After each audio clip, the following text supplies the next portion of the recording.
আসসালামু আলাইকুম। আমি আছি আপনাদের সাথে ইমরান খান এবং আমি বিভিন্ন নিউজ চ্যানেলগুলোর ভিডিও দেখি এবং ভিডিওগুলো আপনাদের সাথে শেয়ার করি।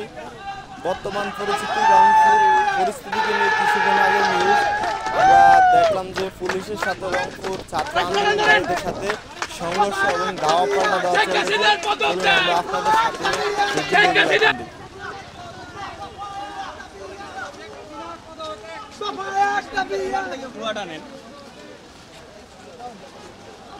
আমার একটা নিন তো, আমার একটা নিন ভাই।